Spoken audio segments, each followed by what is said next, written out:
해마다 크리스마스 때가 되면 마음을 따뜻하게 해주는 이야기들이 있는데, 이 이야기는 여러분들도 들어봤겠지만 여러 번 반복해서 들어도 가슴 뭉클하게 하는 일화입니다. 이 이야기는 캐나다 몬트리올에 있는 크리스천 초등학교에서 일어난 실화라고 합니다. 이 학교는 크리스천 학교였었기 때문에 성탄절에 우리 오늘 오후에 교회 학교에서 발표와 성탄 잔치 발표하는 것처럼 이 학교에서도 성탄 발표회를 한답니다. 그리고 그 발표의 가장 클라이막스는 연극이에요. 그래서 성탄절 예수님이 뭐 목자들 사이에서 막 이렇게 아기 낳고 이런 성경에 나온 이야기를 성극으로 하는 거예요. 아마 어렸을 때부터 교회 다닌 사람은 다 그런 연극을 했을 겁니다. 그런데 그 학교에 4학년에 랄프라는 학생이 있었대요. 랄프. 근데 이 랄프는 지적 장애인이에요. 그래서 정상적인 이런 학업도 잘 따라가지 못하는 친구인데 열의는 또 넘쳐가지고 연극하는데 자기가 꼭 끼고 싶어 하는 거예요. 그러니까 선생님들이 교육상 그런 사람들을 어떤 역할을 주어서 자기 성취를 하게 하는 것은 참 좋은 거잖아요. 그래서 연극을 맡은 선생님들이 고민을 하는 겁니다. 제가 약간 지적장애가 있기 때문에 긴 대사는 못 외워요. 그래서 그래도 하고는 싶어 하는데 교육적으로 참여도 시키면서 그러면서 제가 해낼 수 있는 역할이 무엇일까를 고민하다가 여관 주인을 맡겼대요. 왜냐하면 여관 주인은 대사가 짧아요. 한마디만 하면 돼요. 어떻게 요셉과 마리아가 만삭이 돼가지고 베들레헴에 호적하러 와가지고 여관 문을 두드리잖아요. 그게 오늘 8절, 7절에 나와 있는 거잖아요. 여관 문을 두드리는데 여관에 없다 하고 있는 거예요. 그 상황을 이렇게 묘사되어 있기 때문에 와가지고 방 좀 주세요. 이렇게 하면 딱 한 단어만 얘기하면 돼요. 방 없어요.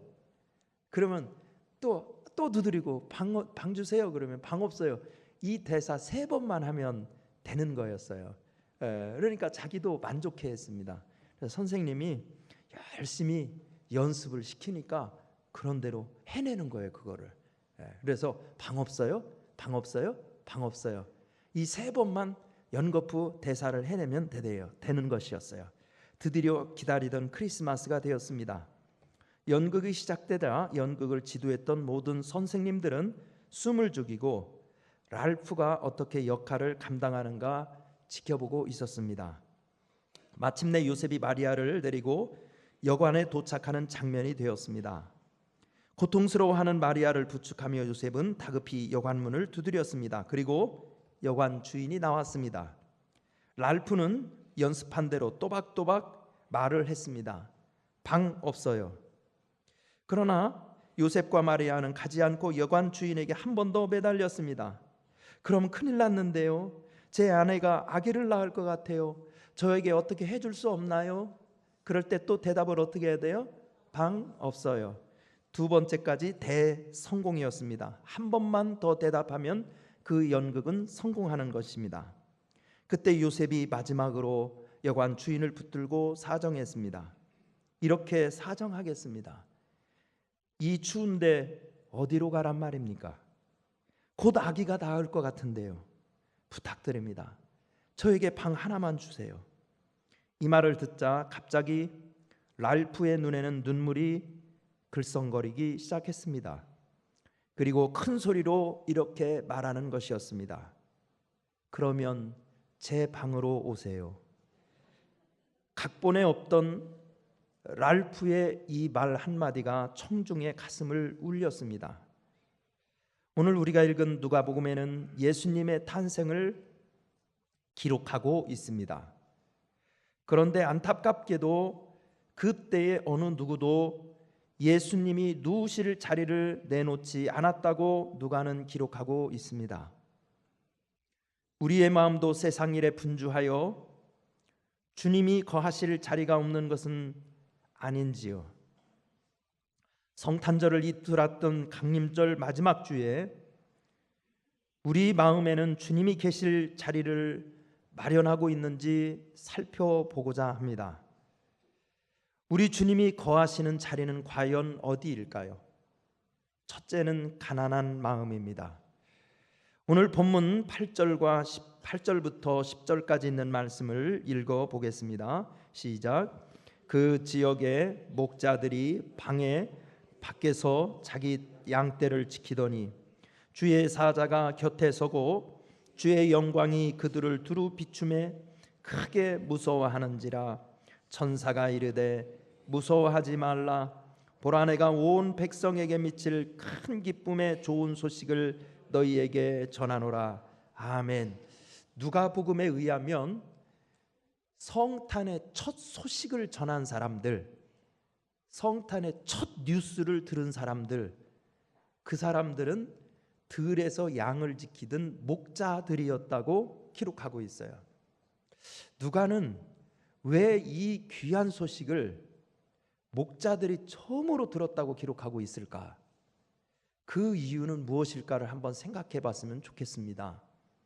예수님 당대에 목자라는 이 직업은 사회적으로 제일 하층민들을 가리키고 있었다고 합니다.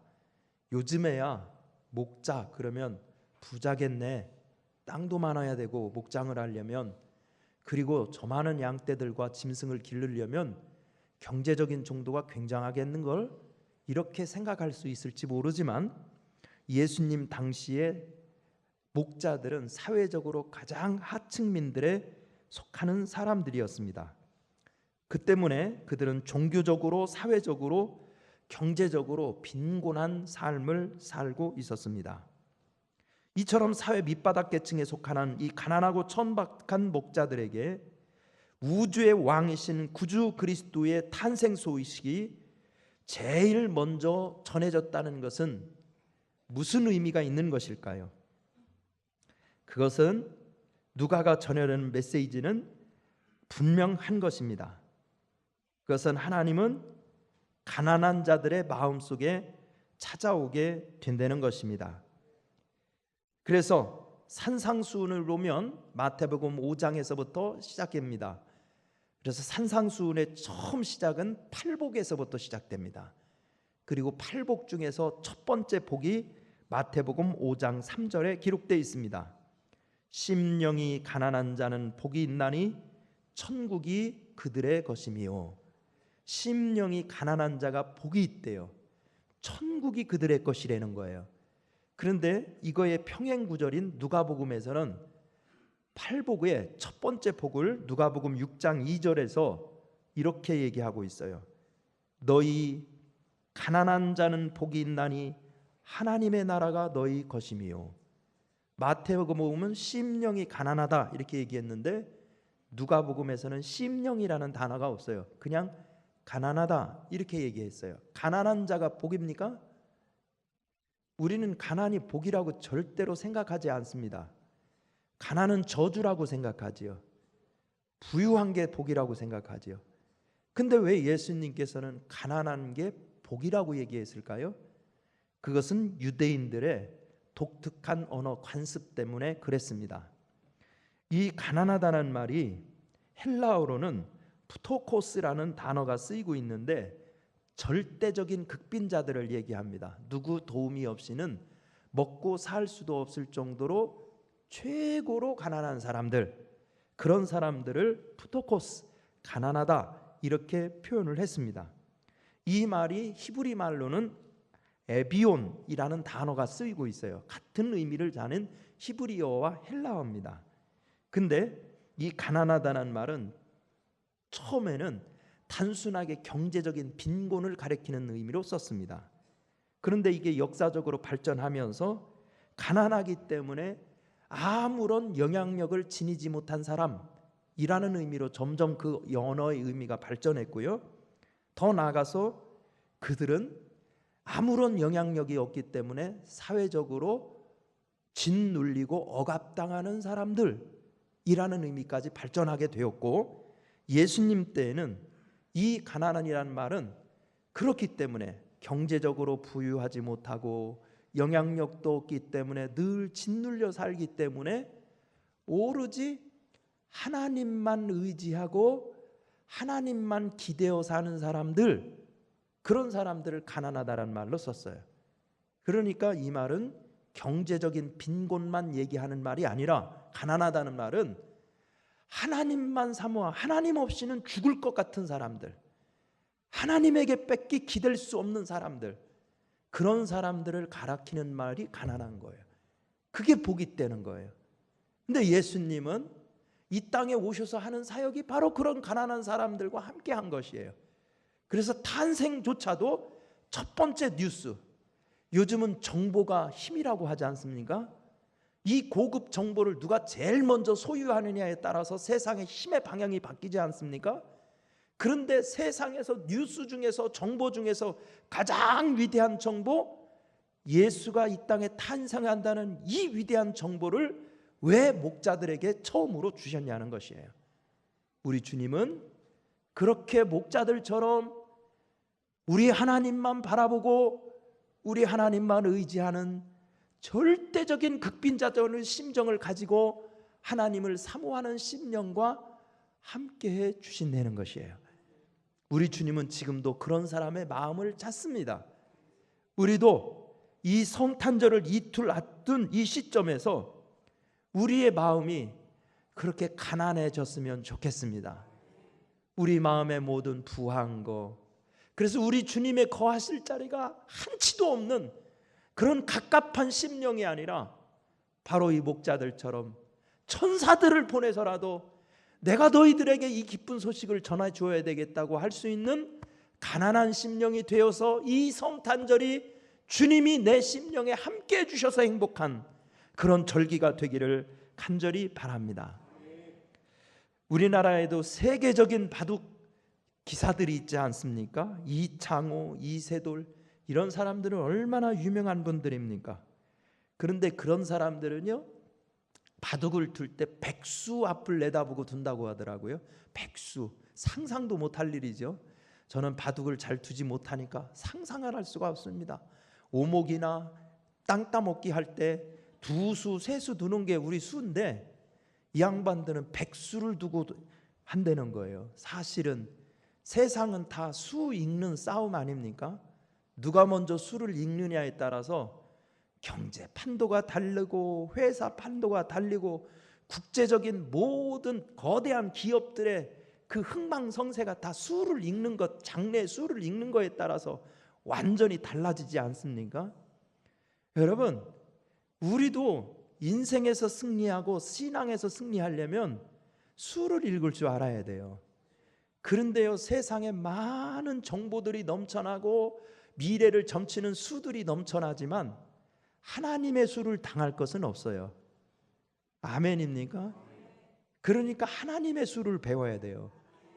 근데 하나님의 수는 마음이 가난한 사람들한테 보인대요. 심령이 가난한 자는 복이 있다고, 천국이 저 있고 그러면 하늘나라까지 보일 수 있는 수가 보인다는 거예요.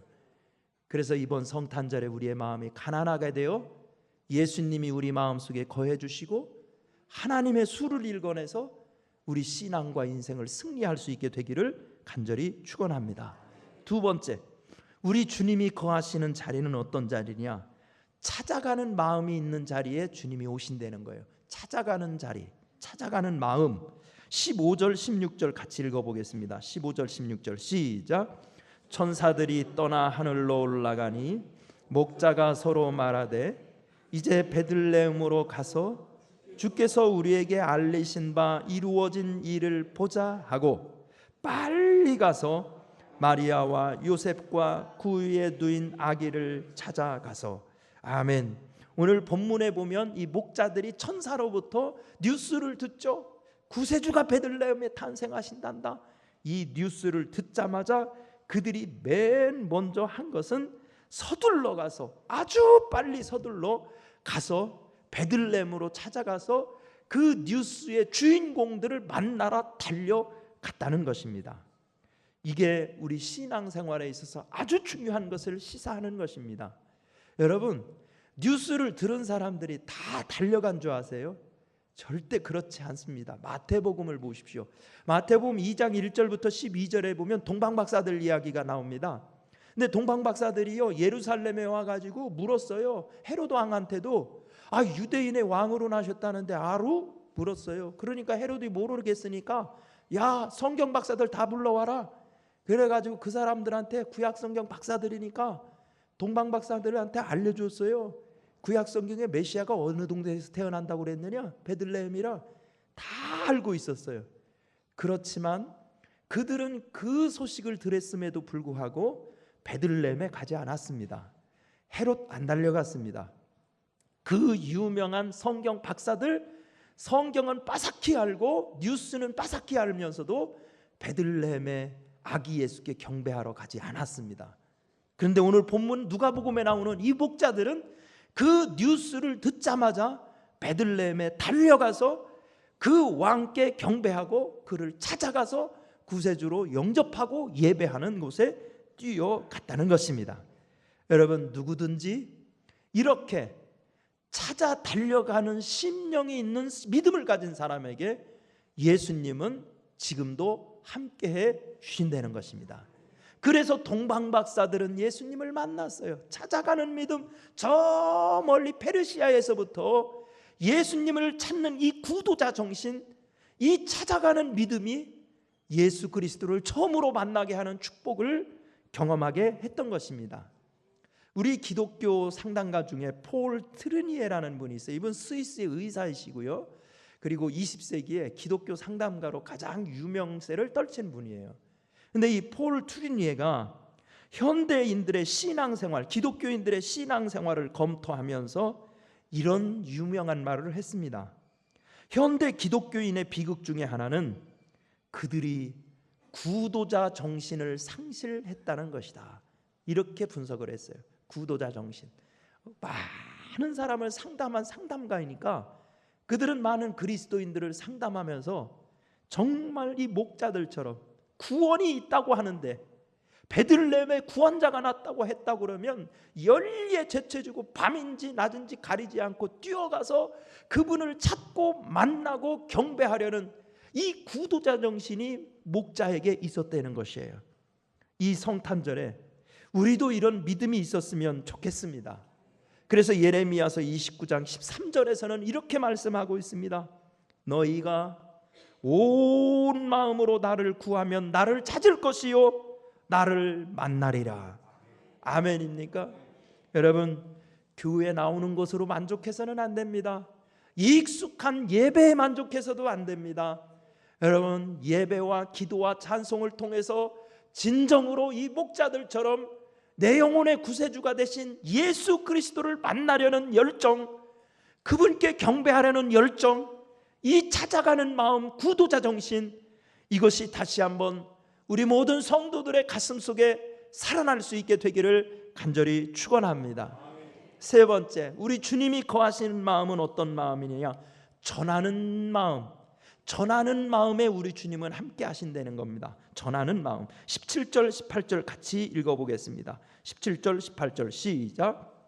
보고 천사가 자기들에게 이 아기에 대하여 말한 것을 전하니 듣는 자가 다 목자들이 그들에게 말한 것을 놀랍게 여기더라. 아멘. 이 목자들은 천사로부터 예수님 탄생의 뉴스를 듣자마자, 이 복음을 듣자마자 그들은 천사가 전하여 준 소식을 믿었어요. 그리고 유대인의 왕으로 나시니까 어디 있냐고 베들레헴에 찾아갔습니다.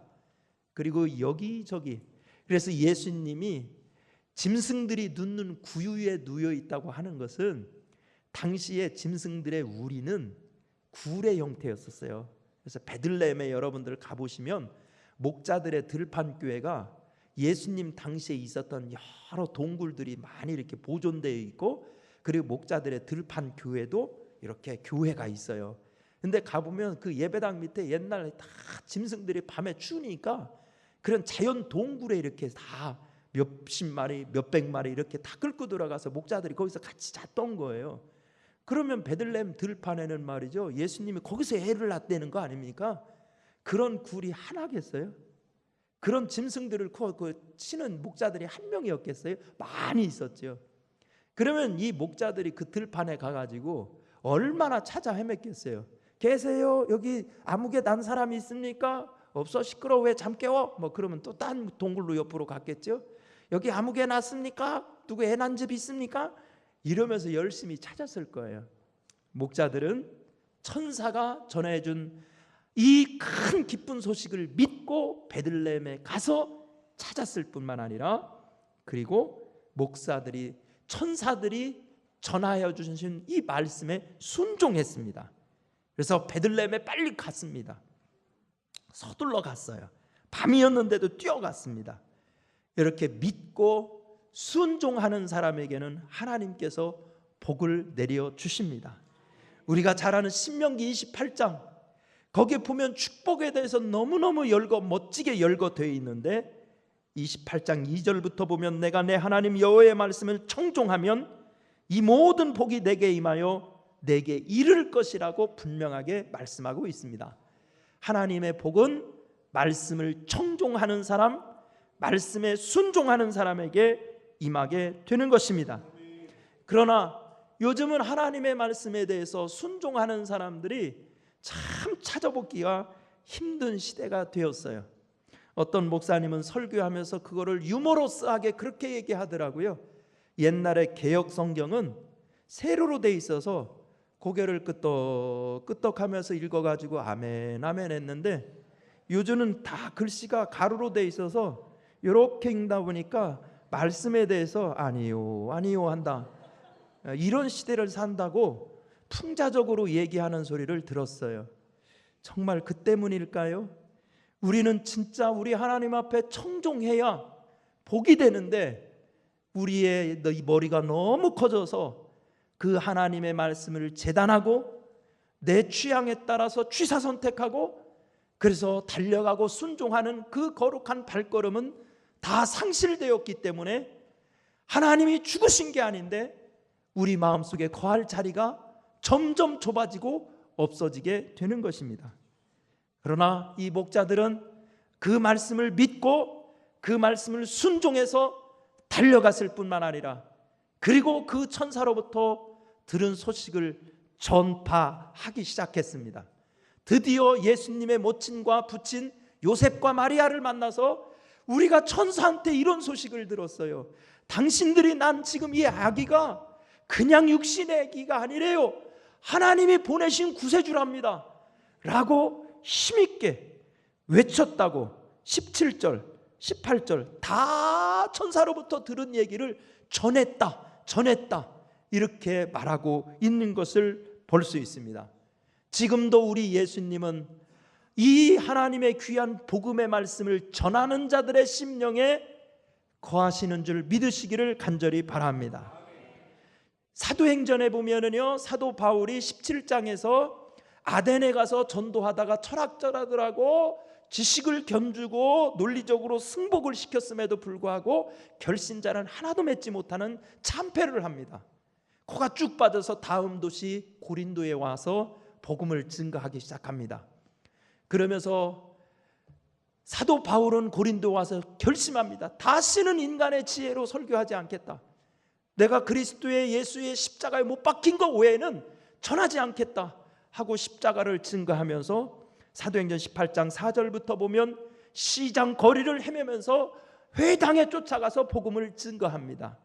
그러나 안타깝게도 사람들은 사도 바울이 전하는 복음의 말씀을 대적하고 조롱하였다고 기록하고 있어요. 얼마나 상심이 될까요? 들어도 듣지 않는, 외쳐도 듣지 않는 그 시대의 마음을 보면서 이 사도의 마음은 얼마나 두렵고 얼마나 답답하고 얼마나 속상했을까요? 그런데 놀라운 일이 벌어집니다. 사도행전 18장 9절 말씀에 보면 밤에 주께서 환상 가운데 바울에게 말씀하시되 두려워하지 말며 침묵하지 말아라. 내가 너와 함께 있음에 어떤 사람도 너를 대적하여 해롭게 할 자가 없을 것이니 이는 이 성중에 내 백성이 많음이라 하시더라.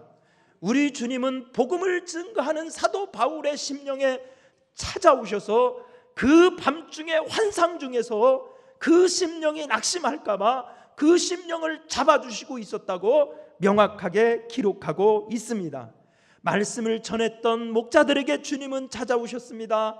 복음을 증거하고 대적하는 사람들에게도 결코 굴하지 아니하고 말씀을 증거하는 사도 바울에게 우리 주님은 찾아오셨습니다. 성탄절은 바로 우리가 그런 마음을 결심할 때 진정한 성탄이 되는 것입니다. 우리도 목자처럼 예수의 구원의 소식을 세상에 선포할 수 있기를 간절히 바랍니다. 예수가 희망이라고 말할 수 있어야 합니다. 예수가 구원이라고 말할 수 있어야 합니다.